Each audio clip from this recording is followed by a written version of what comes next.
We'll do it live. Okay. No. We'll do it live. Fuck it. Hey, what's happening? My name is Eddie Wall, and welcome to Eddie's Wall. This is the premiere episode of the season, and we have a guest here, Mikey LeBlanc. Mikey, how are you? Good to see you. This is live. We are live right now, and the reason being live is so cool is so that you there can comment in and actually ask Mikey questions. So that's kind of the whole point of this. This is a new format that we're doing, so you know, if we mess up or something, just bear with us because, you know, this is all one big happy experiment. So Mikey, first off, give us some of your background and, you know, where you're from and your beginnings in snowboarding. Sure, yeah, I grew up in Maine. Got into snowboarding because of skateboarding, like most people. First snowboard run was in 1981 on a hill by my house in Maine, and bought my first snowboard in 84. Okay. Burton Elite 140. 140? I still have it. How old were you? I think that would make me 11. 11, okay, Yeah. so 140 was like pretty good size. Yeah.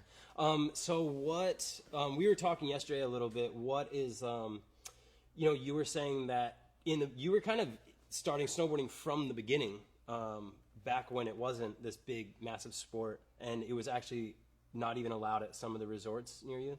Yeah. When I started, no resorts allowed snowboarding in Maine, and then I think in '86, Sugarloaf opened one run under the chairlift. So we went up, and but we used to just didn't matter. We go to the golf course or the hill by our house or whatever, and just build jumps. But it was pretty crazy when we first started going to the mountain. It's just a brave new world for sure. Okay. We actually already have a couple questions coming in. Let's see. Ethan Callahan, what's your favorite resort to shred? My favorite resort is Brighton.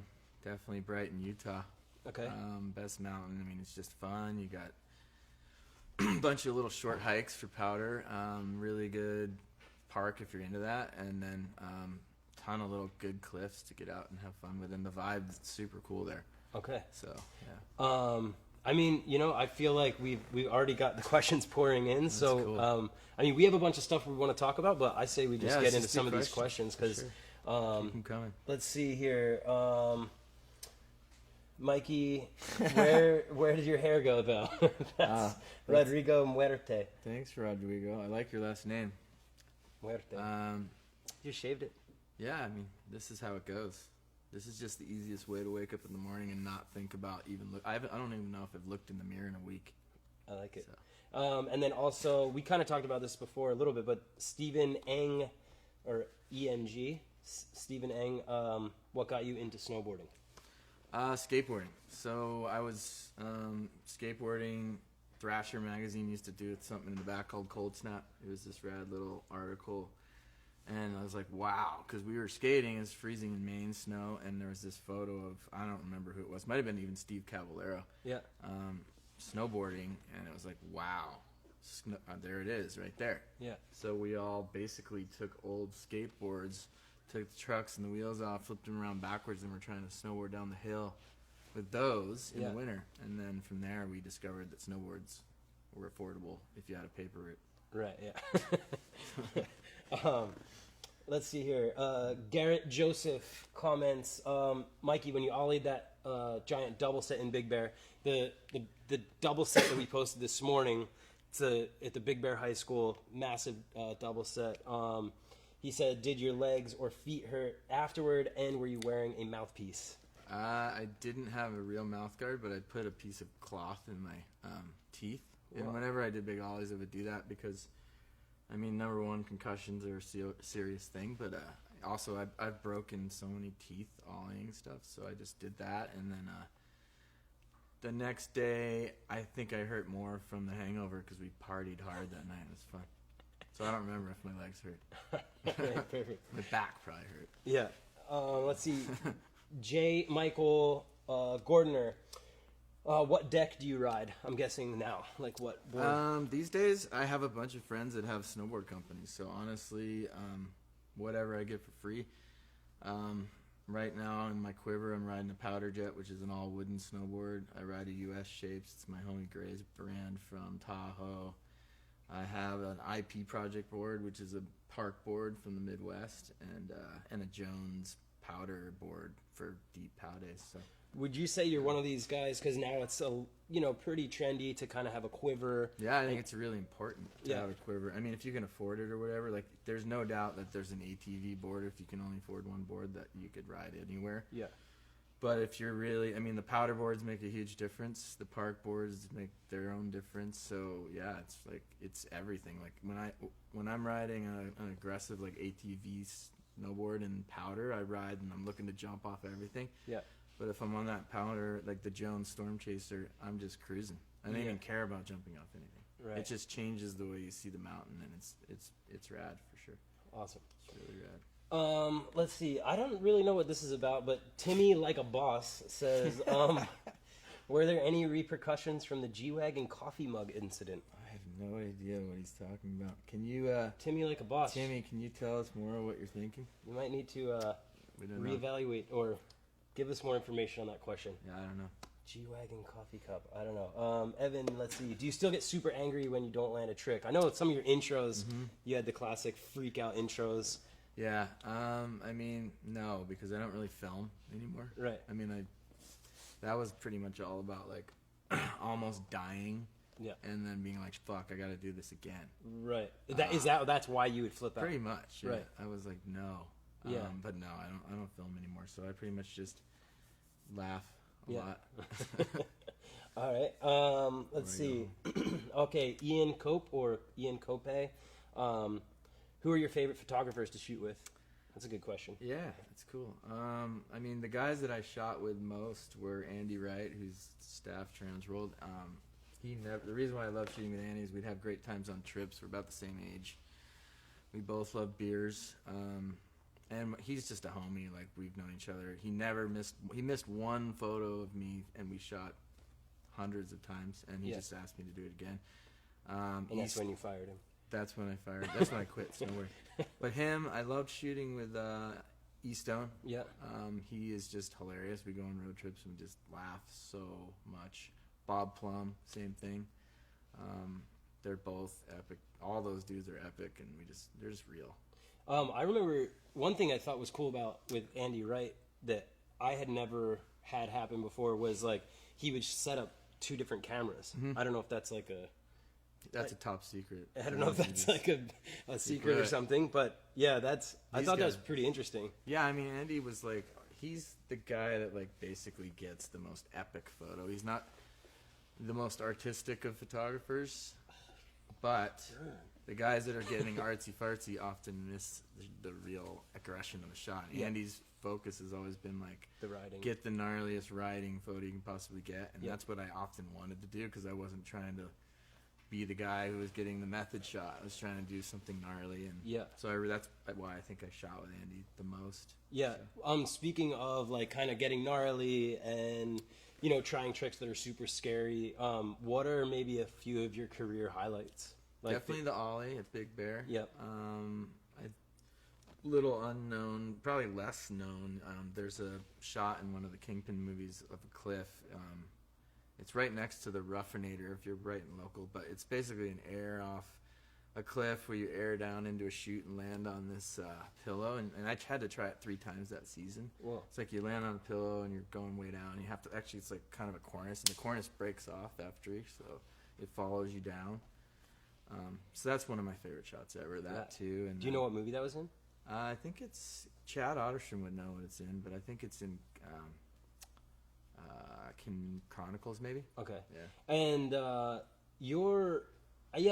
let's just touch on a little bit about like you were, speaking of your big ollie.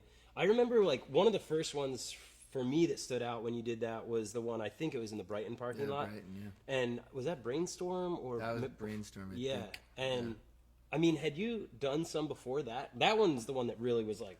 No, I mean, that was what's funny is I was talking about it because I lived with JP and Jeremy, JP Walker, Jeremy Jones at the time. And I was talking about it because we would go to the rail gardens and I would ollie the little sets and never film it. And I remember talking to Whitey and I'm like, hey, I want to do a big ollie here. And yeah, I don't know. No one was really doing it. Yeah. So it was just sort of an experiment. But yeah, I loved it. I thought it was hilarious, and people were stoked on it. So Cool. And I was watching skateboarding. I mean, Jamie Thomas at the time, huge influence. Probably, you know, I probably watched when I was really a pro shredder. I never watched snowboard movies. I only watched skateboard movies for inspiration. Yeah. And I would watch Jamie Thomas's part in the Zero movies. Yeah. And he was my number one influence for sure for that kind of stuff. Perfect. Okay, let's see. Get back to the comment boards. Oh, by the way, if you are just tuning in, this is the first episode of Eddie's Wall. My name is Eddie Wall. This is my guest, Mikey LeBlanc, snowboard icon, if you will. And we are live, so if you have any questions, get on the comment board and start writing in, because that's what we want. You know, that's why we're doing this live, so that you guys can talk to Mikey. He's reading some comments here. Yeah, there's some cool ones in here. All right, let's just run down through some of these. Ethan Callahan, good question. What video part would you say you put your hardest work into? Definitely one of the Whitey movies. Yeah. Because I had a couple video parts with 2 songs. Okay. But so I had like 1 year with Whitey where I think I remember in the beginning of the year, and this was motivational. We were watching all the raw footage because all the old videos in my time were shot on film. So I remember watching the raw footage with Whitey. He's like, "Oh, Scotty Whitlake's getting last part," and this is like January, and I'm like, "Fuck, no, he's getting last part." So I went out and shot 2 videos, like songs full of shit, and I think it was my favorite part too. So Was that? it was the one with the flogging Molly. Yeah, song, yeah. That was. And we got to shoot with, in Boston. Whitey did all these cool skits, so that was the other fun part about Whitey movies is like the snowboarding was sick, but he created this personality. Yeah. And so Whitey was just fun to travel around with. And you always, I think maybe a lot of people watching could relate. Is like you always had really funny, like characters that you would do, whether it was the cop or, I don't know, just all these weird little skits and stuff. Did those just kind of come out naturally, or? Yeah, I mean, you just ride around in a car with people and go insane on a road trip, and then just have fun. I mean, definitely we always had good crews and people that would just like joke around. So when the camera's rolling, just don't stop having a good time. Awesome. Yeah. And I think it's important for a video part too. Like, I think honestly, when I get asked, like, people are like, "Hey, you're Mike LeBlanc from snowboarding." I'm like, yeah. They're like, the thing they remember is the funny shit. Yeah. They don't care about the snowboarding. I mean, they remember laughing about this or that. And, I think it's really important to do that in your video parts too. So. Yeah, absolutely. You're like, oh, great, they remember me for being the funny cop, but not for ollieing like 50 cool. stairs. I don't care. So Garrett Joseph, someone watching right now, who's your favorite snowboarder? And I want to break this into 2. Who is your favorite snowboarder growing up, like looking up to? And then now, currently, like, who are some guys that you really enjoy watching? Well, I mean, it's hard to break it down to one guy from the past. I think I have like a list of 5, maybe 3. Definitely Terrier. Terrier Hawkinson's best snowboarder of all time. Amazing inspiration. Ingmar Backman was one of my favorites of all time, just style and amazing. And then Noah Selaznick, too. Okay. Noah was a huge influence for skate and snow, and brought in that kind of new school. Yep. But he has like the best backside 7 tail grab ever in a TV movie. But also, I'd like to plug Noah has cancer, so I think they'll post it on the Transworld page. But he's got a GoFundMe right now, so if you can spare like $1 or 20 or 100 or 1,000, send him some money, help him heal up. Yeah, cool. And that is on the Transworld site. Cool. So if you go to the Transworld site, just scroll down, look for the Noah Selaznick article, GoFundMe campaign. Yeah, cool. Definitely. Sure. I mean, anything helps. $5, whatever. Yeah, but he was epic, man, like amazing, and and then also I think it's important to mention the filmmakers too, because there was a few like Mac Dog and the Hatchet crew. Yeah. Those movies were so vital to snowboarding being rad. So much thanks to those dudes too. Yeah, absolutely. Yeah, I mean, Dogger and the Hatchet. Oh, and then current favorite snowboarder. Yeah. Shit, that's tough. Definitely, Really hard to say. I mean, I loved it's kind of broken into parts now, right? Mm-hmm. So as far as handrails, I don't think anybody's better than Jed Anderson. Okay. He's amazing. Yeah. And then I think in the mountains, I really love a bunch of dudes, but I love the mix of Giggy, Nico, and Freddie. Yep. And I think, between those three, yeah, it's hard to pick who my favorite is. Yeah. Freddie, Mountain, Giggy, Roof, and Nicholas are all very special. I like the way they view the mountain. It looks like they just drop in and just go crazy. And and they make it look so easy. Stylish. Oh, that's it. Yeah. But that is one thing too, because I remember, seeing some of Nicholas's first stuff, and he would just like pop off these pillows, and we were jumping down handrails and all that, and I was like, man, like, that's pretty easy. Like we could go out and hit little pillows and do a back 7 or whatever, and then you'd go out and you'd find those little zones and you'd go try to do it, and it just looks so bad, or like you couldn't do it at all, or you just get a shot and you're like, sick, I'm gonna look like Nicholas Mueller, and then you see the footage and you're like, oh, this is embarrassing. No, I mean, and Giggy too. Like the first time I shot with Giggy was in a Whitey movie, and it would take me a good 3 or 4 months to film a video part, and Giggy would roll through and it'd be 2 weeks and he'd film a full part, given it wasn't last part because he was also getting a video part in like 5 other movies. Right, yeah. Kids are lucky now to get a minute part in one movie, and Giggy could do 5 if he wanted to, Yeah. If he didn't have kids and a life and a company and lots of other shit. Okay, so get to some of these. Oh, we got a lot of comments here. Let's see. Peter Fellon, what's up with your new company, apparel? I'm guessing he's talking about Holden. Holden, yeah, my new company, Holden. Thank you for the question. Not new though. We've been around since 2002. We make clothing, snowboard clothes. We started it out because snowboarding clothes were really horrible, and we wanted something fitted and that looked good. So we've been around since 2002. Yeah, I think you guys, Holden, to me, when I think of Holden, I think of that first, year or two when you guys came out, and that was still when baggy pants were super popular, and you guys really had a fitted cut, and you guys had, kind of like some cool like buckles, like some weird buckles and stuff, and I mean, what did that was the perspective. I mean, we wanted, like, things were really baggy and color blocked, so we wanted stuff that basically looked like streetwear, but it was technical. Good fit, it moved with you, a lot of nicer fabric, stretch stuff, and we're still continuing that. And then eco too, so we always shipped, like my partner and I are both hippies from the East, and we wanted biodegradable bags, we wanted eco-friendly fabrics, so that's kind of our deal too. So. And where is, where are you guys kind of based out of? Right now we're out of Venice Beach, California. Cool. Which doesn't suck. Which doesn't suck. Okay, let's see. Let's see here. What do we got here? Will Karanikas asks, what's the word with Nate Bozong? And you guys need to get him back on a board. Yeah. I don't know what's up with Nate. I followed him for a while on Instagram, but I stopped because it was a bit depressing, honestly. All right. Yeah, that's pretty. Yeah, I kind of heard that from some people. I love him to death. So I don't know. What do you miss about the older days? This is from Jason Theros. What do you miss about the older days of riding, like in the late 90s or early 2000s? Older days of riding, I think I don't really miss anything about it. It was just, I mean, if I look back and enjoy what I liked about it, it was just the crew. I mean, I was younger, so we were just snowboarding 150 days a year, and it was just really alive. There was so much.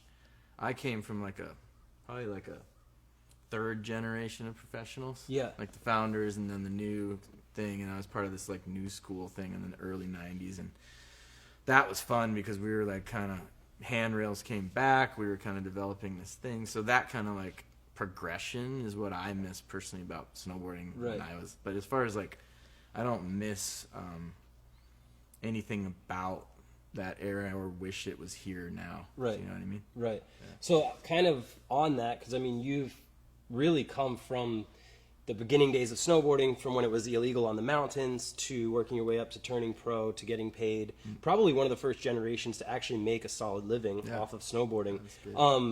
So Nate, Paracini or Paracini. Yeah. Did you ever think that snowboarding would get as insane as it has? You know, with the Olympics and scaffolding and triple corks and everything like that. Well, yeah, I don't know exactly what he means by insane, but I mean, it's funny because I was just sitting in the front lobby watching footage from the new Transworld movie, or actually it was last year's Origin movie, and they had a really rad section of like 95 to 2015, and like it seems to me, maybe I'm just an old bitter guy, but like that the progression really hasn't gone much further.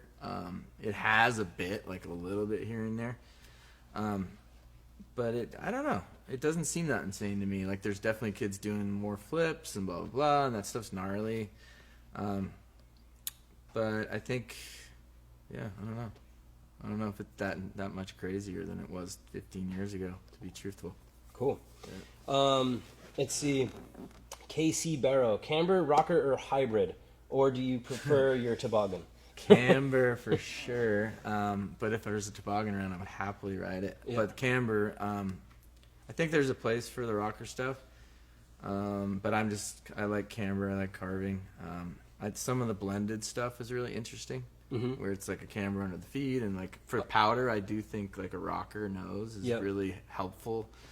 And my current setup is like really short tail too, because it's just I don't do a lot of park stuff. So Okay. but yeah, whatever is applicable to your type of riding. If you're a park rider, I think a little bit of rocker can help, as long as you got control to hit the jump still with a little camber under the feet. So I don't know, experiment with the specs of the companies that interest you, and they probably have a board that's pretty perfect for you.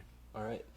If you are just tuning in, this is Eddie's Wall. My name is Eddie Wall. We're here with my guest, Mikey LeBlanc. We are live. And if you guys have any questions for Mikey, please use the comment board and type your questions in, because we are just answering whatever you guys want to talk about. Let's see. Ian Patrick Brennan, liquor or beer? Beer for sure. All right. Quick answer there. Modelo. Let's see. Peter Fallon, do you think snowboarding is falling off? Lots of companies pulled out. Some say it was the peak in 2008. Oh, what's up with the new hype? And I think this is a good question too, because last night we were talking and you said some people now are saying snowboarding is dead. I actually think it was like an article somewhere in like the New York Times or something. It was like, oh, snowboarding is dead. Yeah, I laughed my head off when I see there's no doubt on the business side, it's shrank. I mean, there's just reality.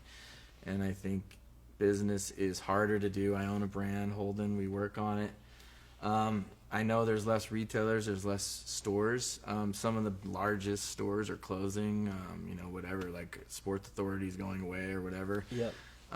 So this comes down to just kind of the way it is. There's less participation. Sure, that's smaller. But when I hear snowboarding's dead, I just laugh my head off. Because all you got to do is go snowboarding and see all the people having a great time. Yeah. Maybe there's less money in it. And if someone was like coming to me and say, hey, I want to start a snowboard company, I'd be like, well, just know what you're getting into. I'm not going to say don't do it, because you could probably spend that same amount of time and effort in another industry and do far better. Right. So if you're going to come into it, have realistic expectations. Right. But the real question about snowboarding being dead, it's not dead as long as one guy is snowboarding and having a good time. So, okay. Yeah. Perfect. Let's see. Ryan Pasquale Altadonna. Oh, crazy name. North Lake or South Lake Tahoe? I've not been a Tahoe Loke, but I definitely have had fun in both. Snowmobiling, I've had my most fun in both parts of Tahoe. Yeah. But if I think of us going to hang out, whatever part Truckee is in, most of my friends live North Lake, around there. So I hang out there sometimes. Cool. Alex Booth, good question. Where's John Cooley now? John Cooley is in Utah. Okay. He's a co-owner of a bar. He's designs for an outerwear company called L1. And he's a rad dude into motorcycling. I don't see him that often, but occasionally catch up. All right. Peter Fallon, well, what other hobbies do you have in the off season, like when you're not riding? I like to shoot photos, camp, work on my brand, play tennis, yoga. Really into Zen meditation. I've been doing that for 15 years, so that takes a lot of my time with retreats and stuff. Yeah, you know, you mentioned that again, like I was saying last night. Yeah, touch on that, because that's not usually a common, you know, like Zen meditation. Yeah, I just got into it when I was young. My brother brought home a book, and I just found a Zen center. And really, it's about meditation. It doesn't matter what style you do. Yeah, you could get it in yoga or anything.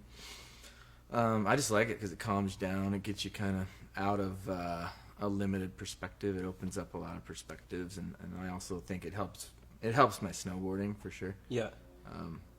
And that's all just about clearing your mind. Yeah, it clears your mind. I mean, I think the best way to talk about it is I was like snowboarding with Giggy Roof. We're on the top of a pillow line. It's actually the day that he did one of the very first like bonk a tree and spin off of it. Yeah. And he was like, "Hey, what are you gonna do?" And I was not coming from a Zen perspective and saying, "Oh, I'm gonna do this. I'm gonna go by that tree and turn and slash and drop and la la la." And I'm like, "What are you gonna do?" He's like, "I'm gonna go and see what the mountain tells me." And that's the Zen perspective. Mine wasn't, his was. And that's why Gigi's a better snowboarder than me. That's crazy. Yeah. Yeah. The mountain would not tell me what to do. No. Not in the way it tells some Gigi. Euro shit too, but it'd be like, Eddie, side slip, get caught with some slough, and then be like, oh. Yeah, totally. It didn't go wrong, so I'm thinking about it. Everything went wrong because my first turn wasn't where I thought. Right. And now I'm fucked for the rest of the way. Right. His is like, okay, that didn't go how it is, so I'm gonna just make something good out of what's coming next. Right. I think the problem with most people's lives is we get ideas and we stop. We stop right there. So we have an idea, we have a plan, it goes wrong, you get stuck, and you're going backwards, constantly thinking about how you fucked up. And Giggy's perspective is, all right, cool, let's just roll. Right. Whatever's next, I'm going to do the best with it. Right. So that's what I've been training. That's essentially what Zen training is about. That's perfect. That's awesome. Casey Lawson, would you consider heading back to Maine and creating some sort of a legacy contest or something that could be become a regular event to promote core snowboarding in the States? Yeah, or in that cool. state? Yeah, I mean, it's hand-dug pipe. If you can build a hand-dug pipe, that'd be cool. And with, like, highways and stuff. Yeah, and like an old school. A retro event would be really cool. I'd go to Maine for that. I was actually in Sunday River this year. I go back and ride with my dad every year. And we were there in March with my brothers riding for the weekend, so. Cool. Yeah. Well, Casey Lawson, grab a shovel, start digging. Put those highways in there. Let's see. Highway to Heaven. Hectors or Lone Stars? Oh man, Hectors all day. That's Kelly. Hectors is AKA Kelly Jorgensen. Mocha Salsa. So this person's asking about the best burrito. Lone Star has a good fish burrito. Where is this, in Utah? Yeah. Okay. Lone Star is down by Snowbird Canyon. Yeah. Or Bright. Yeah. And then Hector's is right by Milo Sport, which is the best snowboard shop in Salt Lake. And Hector's has the best carne asada on the planet. So do yourself a favor and go to Hector's. It's epic. All right, Hector's. Tell them I sent you. Theo Muse. For a 12% discount. Why is there an axe on the table? Are you two going to fight to the death? Eddie would win. I think you would win. You just channel that like angry, like shit, I didn't land this trick. Let's see. Yeah. Cool. I like this question. Planning a trip. Chad Langer. Okay, Chad Langer. Planning a trip this winter. In your opinion, what is the best powder resort in North America? Well, okay, if you're planning a trip, I would go to Utah. I'd fly into Salt Lake City. You're guaranteed good snow. If you are independently wealthy and you can go on a very last minute, if you can catch Jackson Hole with like 2 feet of fresh, which is rare, you don't want to be there the day after 2 feet of fresh for Jackson Hole because it turns into a mogul fest. But if you could be there, then I would say it's my favorite. But for your best bet, if you're going to plan the trip, go to Salt Lake. You got Snowbird, Brighton. You can hike. You can go north, Snow Basin, Powder Mountain. So. And it's cheap. You can stay in the city. It's 30 minutes from the city to the mountain. Yeah. And it's pretty legit. So. Let's see here.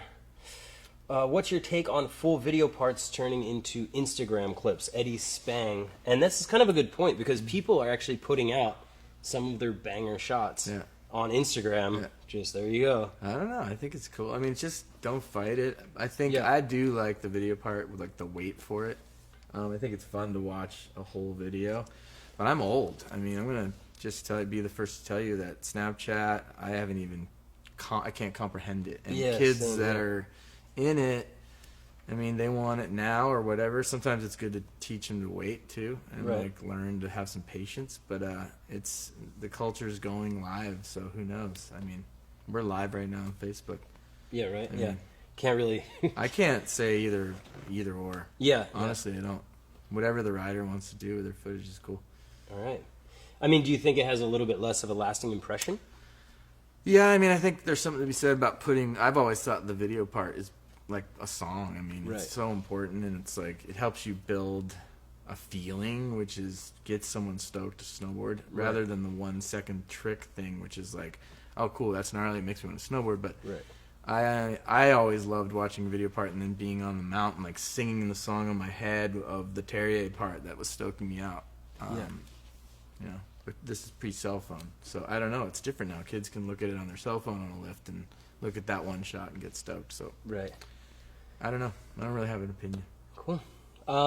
Well, everybody, we're about 30 minutes in on this live feed, and Mikey, I mean, do you have anything you want to say to the fans out there? I mean, I wish we could answer all your questions, but I think Yeah. we might try. Yeah, I think what we're going to do is continue answering some of these questions, maybe talk about a few other things, and then, we're going to put this full video out with other topics later this week, so you guys can tune in to twsnow.com, check out the full video. But for now, thank you guys so much Thanks for for tuning coming in. in. We really appreciate it. Mikey, thank you for coming by, and peace out, you guys. Yeah, thanks so much.